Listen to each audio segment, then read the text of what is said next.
这个时候啊，诡异的一幕出现了。晚上天彻底黑了，大概这个时候已经晚上10点左右了。路边突然黑暗中走出来了一个人，敲他们的车窗。这个丈夫的脑子轰一下就着了，他是的脸。人生有多少意外可以提前预感？前几天呢，我有一对远道而来的朋友，这2位夫妻呢，年龄呢跟我相仿。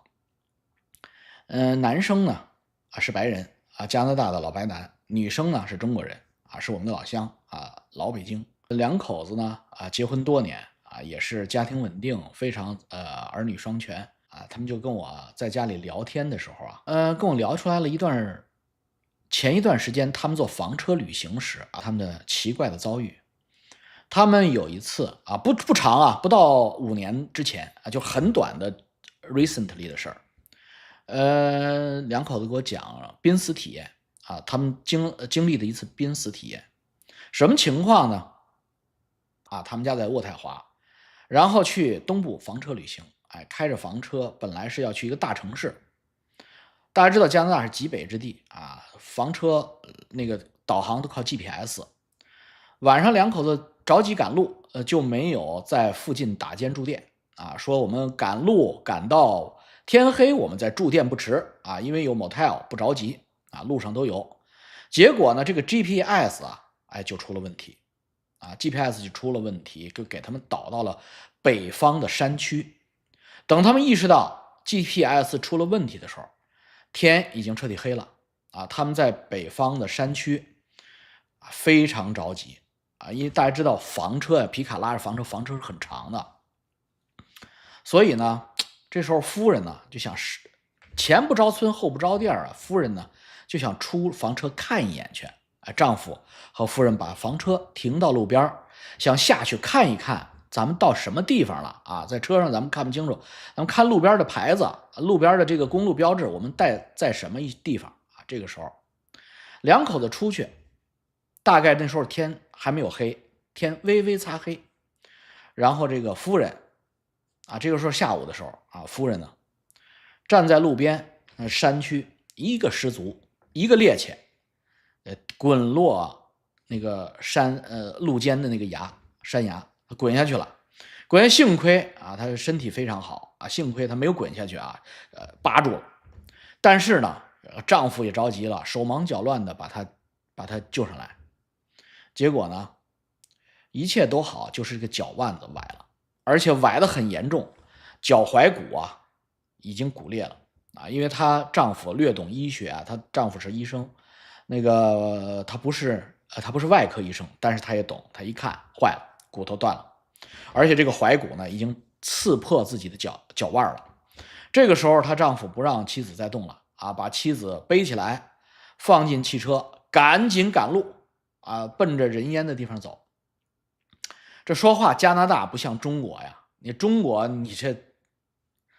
最多地方就是人，但是呢加拿大恐怕呢就是他们所在的那个地区差不多比我们的青海人可能也差不多少，所以100-200公里没有人是正常的所以他们就赶紧着急开到了没有油，总算看到了前面有一个小镇，非常小的一个小镇他们都没去过的。然后停在小镇街上，想找人问问加油站GPS 没有显示加油站，那么他们就想问问加油站。这个时候诡异的一幕出现了。晚上天彻底黑了，大概这个时候已经晚上10点左右了，天彻底黑了。路边突然黑暗中走出来了一个人，敲他们的车窗。丈夫一看呢也有点含糊。为什么呢？因为这个人呢是一个原住民的打扮，说我没有钱，能不能给我点钱？为什么丈夫是地道的加拿大白男，为什么他也有点含糊呢？他说老王，他说我跟你讲，我们加拿大是有要饭的，是有 homeless， 但是第一 homeless 不会在村镇出现 ，homeless 都是在大城市，温哥华、多伦多、渥太华的市中心。第二呢 ，homeless 晚上 homeless 都是吸毒不干活的，晚上不出来，我就怕他是抢劫的。可是，一看我们就是赶路的客人，我们也没有钱，他们抢我干啥？而且我们加拿大的治安非常好，北部山区民风淳朴，没有抢劫犯应该。他说我就把这个窗户呢降下来，我说怎么了？他说我要钱，我没有钱，我得吃点饭，能不能给我点钱啊？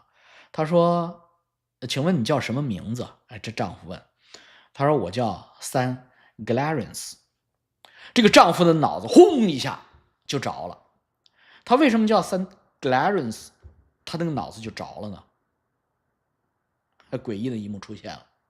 他说我从小就爱看一个电影，这个电影我每年看，每年都感动的稀里哗啦的。这个电影的名字，这个电影是1946年我小时候看到的，我特别小时候看到的一个老电影。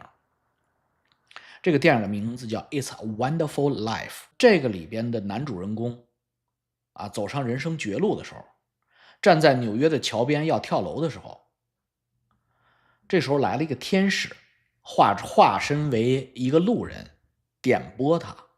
这个天使的名字叫 Clarence。这个时候女士就是妻子也在旁边附和说，老王，我们在加拿大这么多年，我们没有看到过任何一个原住民的名字叫 Clarence。 那我大女儿也认识她，她几乎是本地人了嘛。我大女儿就是一个香蕉嘛。她就说，爸爸，我上学这么多年，我身边一个叫 Clarence 的都没有，这是一个非常少见的名，而且他的名字叫 San Clarence， 圣格莱伦斯，他是一个原住民的脸。所以她老公说，我马上从口袋里掏出钱，加拿大人也没太多的钱，就是掏出零钱给他去吃饭。然后呢，他道谢啊，那个印第安人 Clarence 道谢临走之前呢，他说我忽然想到，我说你住在这儿吗？他说对，我就在这附近。他说有没有加油站？我们没有油了。哎，印第安人指着前面的路口说，你往路口过去，右转弯就有一个加油站。丈夫不敢怠慢，赶紧开车进那个加油站。真的有一个加油站，加满了油。这个时候妻子的腿上的伤已经肿得像一个桶一样了。她丈夫知道，她丈夫毕竟是医生啊，他知道这个事儿要马上处理，否则的话很危险。可是加拿大这个地方，前不着村后不着店，上哪儿找医院？就是在大城市，大家知道医院加拿大要排队的。就你说，他说老王，我们两个，你说这个事儿巧不巧？巧不巧？就在加油站开出去的路口，刚开出去，就是开出加油站，有一个路牌写着 clinic 急诊。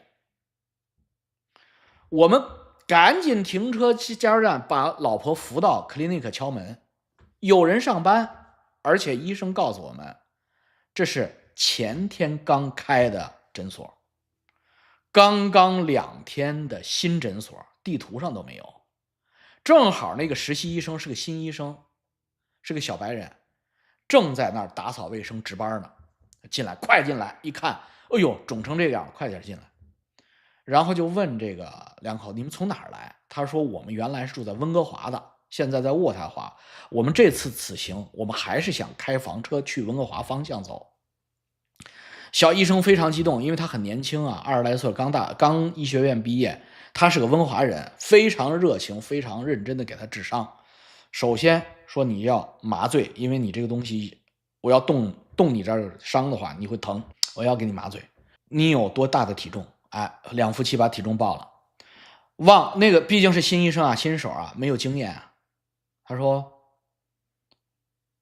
忘了问他你酒量大小，哎，就按正常那个体重的人给他打了麻药。这麻药一上来，女士就死过去了。她老公说我在旁边看着，因为我也看出她是个新手医生，我不放心，我就看她的血氧从97降到92、91、70、40，我就知道坏了。大家知道血氧浓度到40，就是意味着这个人的心脏几乎已经不工作了，肺已经不工作了。我们就赶紧找那个类似于强心剂啊这些东西找。那个诊所的护士这时候小护士也来了，小护士说：“哎呀，我不知道放在哪儿了，我不知道放在哪儿了。”医生给女士做心肺复苏，丈夫就啪啪，白人不会掐人中啊，就打脸啊，就摇啊，你不能让他睡着。还好，医生喘过来了啊，喘过来了，然后就安全了啊，把他处理好，包扎好伤口。这说的时间很短，但是这过程时间并不短啊。这女士说：“老王，我呢刚才进你们家的时候，看到了你们家外边那个云、山景和灿烂的夕阳，我一下子我就想起来了，那天晚上他们抢救我的时候，我在一个隧道里。”真的是在一个隧道里，我不是在重复别人的台词啊，就是他的亲身经历。我在一个隧道里，那个隧道居然是不锈钢的，我明显的能感觉到那不锈钢的那种凉，也是一个长长的隧道。我在那个隧道里边不是在爬行，跟别人的濒死体验不一样，不是在爬，我在那个隧道里是在滑滑梯。是一个长长的圆筒状的，就像迪士尼的那个水上乐园那种滑梯。那个滑梯里边五颜六色，色彩斑斓，嘣滑出来之后，我眼前的那个云和山就是你们家这个颜色。他说如此之绚烂，如此之彩色，以至于我的人生中啊，我在现实生活中很难找到那样鲜艳的颜色，璀璨的颜色。和刚才那个颜色差不多，我想起来，所以我就想把这个故事告诉你。然后呢，我们俩就好了，好了之后就继续上路了。然后他们俩就把这个故事讲完了。然后这个时候我就问那个先生，我说你又回头见那个 Sanglarians 先生，感谢他去了吗？他说没有，我没有想到。我就接着说了一句，我说你确定他是个人吗？啊，他们两个还真的没想到这个问题。他说此话怎讲啊？我说你有没有想到过，他真的是一个天使。你夫人那天所谓的叫在劫难逃，但是又福如东海，所以叫什么？叫死罪可免，活罪难饶啊！即使是摔山崖底也没摔死，那最后打麻药的时候还要再吓唬他一趟。那么在这个过程中，总要有仙人来给你指路。我说我们中国人叫仙人。他老婆说叫 fairy， 我说这个翻译不太准确。仙人呢，类似于 half god， 就是比 god 低那么一点angel 类似于天使这个 level 的。我说这个 Glarians 很可能不是人，即使他真的是一个要饭的，他很可能在那一刻他做的不是自己想做的事儿。两个夫妻沉默，你真的确定那是个印第安人吗？不能。我说我给你们讲一个故事吧。我说你们跟我说的这个，它叫 rock colorful 啊，那老外说的叫 rock colorful， 就是像摇滚滚石一样的彩色，就是我们那个死之前看到的 rock colorful。我说我告诉你，如果你看到的是 rock colorful， 我 congratulation， 如果真的有一天你完蛋了啊，反正 anyway 每个人都会完蛋。我说你很可能去的是天堂啊，如果按你这个描述，99.99%你是在天堂里。因为如果你是 hell， 你是去地狱，那你看到的不是 rock colorful， 你不是 vivid 的世界，你是一个不是下雨的阴天，天上没有太阳，雾蒙蒙的，所有的东西都没有颜色，所有的人都排着队往一个方向走，还有一条大河，那个就是 hell。 这个故事也告诉我们，你们是好人啊，我有你们这样的朋友感到很荣幸，因为你们将来会到天堂去。好了啊，琉璃色非常好啊，这个描述非常好。好了，我就给他们讲一个故事。我说你们知道，在中国的修仙界也有一个公案。公案的意思就是 story， real story。这个 real story 跟你们遇到的东西很像。我告诉你们，中国的宋朝山西省有一位王员外，这个王员外不叫王吉洲，他叫王哲，哲学的哲。当时王哲是举人，大家知道举人吗？举人不得了的，举人犯进中举哦，那是个县官以上的那个 level，没有官职，在家里做富家翁，就叫员外，王哲。王哲家里有钱，不差钱啊。那有一年冬天呢，他看见天上下大雪，门口来了2个要饭的，破破烂烂、臭烘烘，很穷。但是王哲一看这2位呢，就觉得有眼缘，而且这天大的雪，这2个王员外家门口不能有穷人，饿死冻死怎么办？生了怜悯之心，便对2位乞丐讲：2位莫再要饭，请随我来，去我府上，我养你们养老。这2位老先生虽然是要饭的，但是呢，王哲对他们是礼数有加，所以呢，表述出这样一个意思之后，2个要饭的并没有感恩戴德，说：“哎呦我操，我们可找着好地方，我以后给你们当保安呀，我当王家门口的狗。”没有。2位要饭的也很有意思，很古怪的回答：“我们穷命，穷惯了，我们可不喜欢吃什么享福的现成的山珍海味。我们这样，你好意我们心领，我们住几天，避避寒，我们便离开不会在你这儿住一辈子。”就这么一住二住，过几天，这2位就要走，嚷嚷要走。王员外不让他们走，天还冷，一过2天又要走，这么遮来遮去，你推我搡1个多月，2位终于忍不住了，说：“无论如何，今天我们都要走。”王员外一看真的留不住了，说：“这样吧，既然你们一定要走，我送你们一程。”于是王员外把这2位老乞丐送出门，没想到这一出门，略走几步送行，恍惚之间就到了离他家20多里外城外的一座桥头。桥头有一个凉亭，到了这个凉亭，2个要饭的说：“送君千里，终须一别。王员外，你对我们这么好，这样我们今天分手，我们喝了你们家很多好酒，我们今天也请你喝一杯酒，如何？”王哲说：“嘿，你们2位还藏着酒呢，好啊，咱喝吧。”一个老乞丐拿出腰间的酒葫芦，倒还真有酒。王员外喝了一杯，不胜酒力。2个乞丐说：“我们要走了，你在这儿休息吧，醒酒。明年的2个3出现的一天，我们再在这个桥上有缘相见。”话音未落，2个乞丐不见了。王哲这个时候酒劲上来，那是先人的酒他扛不住他就醉了睡着了。话说这个王哲家里的人不知道老王去哪儿了呀？这送客人不见了呀？找家丁一路找家丁来寻。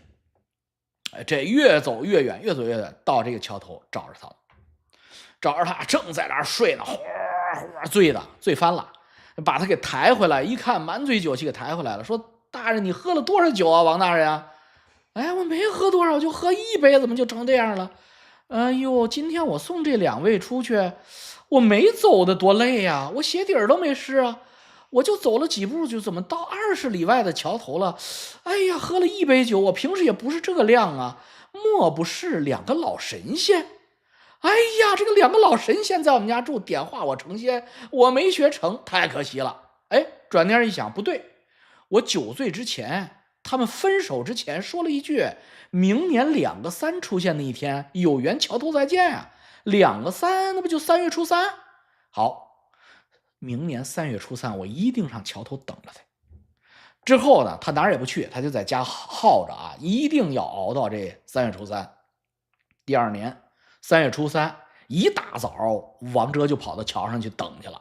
果然2个老先生早在那个桥头等着了。看到他来，2个老先生老乞丐很高兴啊。王哲也不废话，上前纳头便拜，说：“2位乃是活神仙呀，快教我怎么成仙呀？”2个人说：“嗨，你还能看出来？好，算是你有眼缘。这样，我们今天把仙法教于你。”2个人就开始手把手的传他仙法，怎么打坐，怎么用功，怎么调整，怎么炼丹炼内丹怎么炼，全告诉他了。说好了，时候不早了，我们该分手了。我们已经传了你成仙之术，你回去好好用功，一定能有所成就。2位师傅，2位仙师，请问叫什么名字？我好记住。一位老乞丐说：“我叫金仲。”另外一位老乞丐说：“我叫双口。”王哲心里一想啊，举人有文化，金仲，钟字啊，钟字啊，大钟寺那个钟的繁体字，金仲，双口吕字，哎呦，一个是汉钟离，一个是吕洞宾。然后呢，王哲回家里就开始修行啊，躲一小屋里修行。哎，他老婆不信，他孩子也不信啊，说爸，你是不是疯了你怎么整天不干正事儿啊？王哲一想，我操，尘缘未了啊，哎，怎么办呢？想一招，装疯吧。哎，遇事装疯，不光能防纪委、防公安，还他妈能防妻儿阻你成仙。所以王哲呢就装疯，哎，假装发狂，见人就挠，见人就咬，一会儿哭一会儿笑。哎，家人老婆孩子没办法，给他锁一屋里，给他锁上了。然后呢，每天给他送点饭，也不敢进去，谁进去他咬谁。所以呢，老王哲在那屋里难得清静，哎，很高兴，打坐用功，按着老先师教给的仙法修行了，这叫闭关啊，一修了12年。12年以后，机缘到了，王哲内丹练成，了道成仙，使出神通。那时候他有神通了，穿墙而出，没开锁，没动门，人啊一路远行去到山东。为什么到山东这事儿不管啊？这事儿不管，跟今天没关系。到了山东之后，开馆收徒，这个人在山东出道，改名为王重阳，山东腾海县。从山西家里面跑到山东腾海，开馆收徒，这就是王重阳啊，真的就是王重阳的故事啊，就是丘处机他们的师傅王重阳啊。好了，所以我们今天呢讲完了这个王重阳的故事呢，为什么要讲这个故事呢？就是玄学的故事，就是这些 real story 这些公案，你听着好像很玄，但是你发现你的人生的经历多了之后，你会发现中国和外国，东方和西方，这些东西是相通的。这个东西他妈是非常非常离奇的，任何一个人类的高度文明的社会都有类似的玄学。